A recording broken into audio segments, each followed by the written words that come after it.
শুভরাত্র। অশেষ ধন্যবাদ জানাচ্ছি আমাদের ঘনত্ব মানুষ হিসেবে এখানে উপস্থিত আছেন আমাদের কার্যকরী সদস্য জনাব, আপনার নামটা একটু বলবেন। জামাল ভাই। জামাল ভাই, আপনাকে আমি ধন্যবাদ জ্ঞাপন করছি আমার চ্যানেল 99 এবং জাতীয় পত্রিকা দৈনিক আছে আনন্দিত শক্তি। আমি স্বাগতিক ফরাদ ভাই আপনার সঙ্গে আছি, সাথে আছে আমাদের এই বিশাল পড়াশোনার সামনে একটা শিল্পী।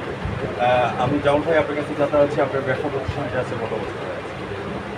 আপনার প্রতিষ্ঠানটা আছে কত বছর হয়ে আছে? 8 বছর আছে। তাহলে আমরা জামাল ভাই সব কিছু যদি বলতে হয় বলবো যে জামাল ভাই ওয়াজ নট 2 দিনে দেয়। জামাল ভাই কিন্তু একদিনে ধরে হয় না, হাটে বাপা করে কিন্তু আজকে 8 বছর পার করে দিয়েছে।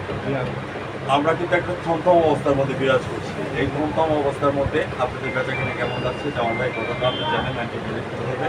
আমি সাংবাদিক ফরাদ ভাইয়ের সঙ্গে আছি। জামাল জি ভাই, হ্যাঁ, ধন্যবাদ। আসলে এই মানে আমাদের ব্যবসা স্বাভাবিক নিয়মে চলছিল। মনে করেন যে ছাত্র আন্দোলনের পর থেকে মানে আমাদের ব্যবসার অবস্থা মানে একদম শূন্যের কুড়ায় ধরতে গেল, মানে একদম অবস্থা খুবই খারাপ। আমাদের এখন দিন পার করতে অনেক কষ্ট হয়। এরকম যদি অবস্থা যায় আমাদের ব্যবসা বন্ধ করে দেওয়া ছাড়া কোনো উপায় থাকবে না, এবং শেষ মানে ভিউয়ার্স, যে কথাটা উনি তুলে ধরছেন, দেশ এখন আমাদের থমথমভাবে বিরাজ করছেন। এই অবস্থার মধ্যে লাইভ চুক্তি হয়ে দাঁড়িয়েছে।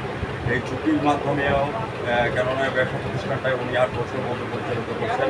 এই জন্য আমরা মাননীয় প্রধানমন্ত্রী দৃষ্টি আকর্ষণ করবো যে শিথিল আকারে যাতে আমরা চলে আসে, টুকে নিয়ে যাতে আমরা ব্যবসা করতে পারি, তাহলে আমরা সফলভাবে সামনের দিকে এগিয়ে যেতে পারবো।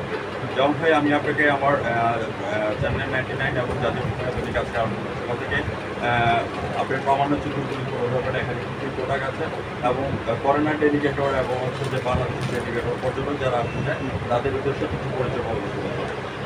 আমাদের এখানে আসলে বার্মিস মার্কেট, মূলত এটা বার্মিস মার্কেট। আমাদের বার্মিস আইটেমের পাশাপাশি আমাদের অন্যান্য থাইল্যান্ড, চায়না, বেশ কিছু চকলেট আইটেম আছে। অন্যতম